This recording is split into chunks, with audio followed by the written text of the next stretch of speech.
we were going through a memory book, and he saw himself on the field, and I said, "You were unconscious and in a coma."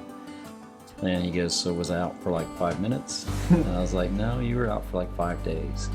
And his response was not one I expected, but but what he said was, "That must have been terrifying for you and Mom." And I think there's something to be learned from that, is that when you're focused on the people around you versus yourself, there's not as much to get upset or worried about. I used to be a destination guy. And what James has taught me is I don't know where the destination is. I don't know when we're going to get there. And so it forces you to enjoy the journey. There are 2 songs that really meant a lot. The first one is a song that I heard when I left the football field. I was trying to follow the ambulance, had K-Love on the radio, and the very first song that came on when I was driving to the emergency room was Praise You in the Storm.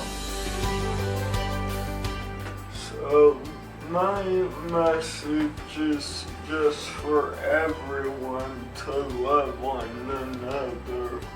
Anyone who's facing adversity, I would say that the number one thing is to look back and question what if, or shoulda, woulda, coulda.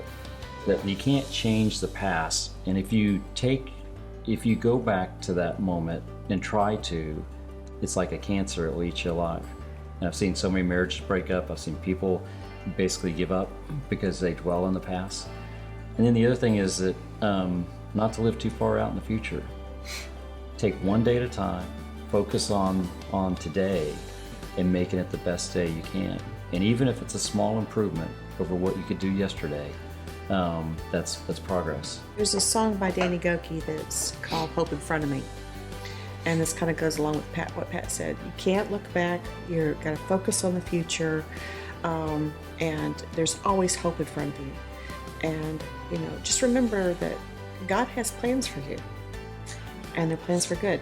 Just seeing our Savior's face defined it for me. When you see it, it was hard to come back, and if He didn't tell me you have more love to give here on this earth, I probably would be up there dancing.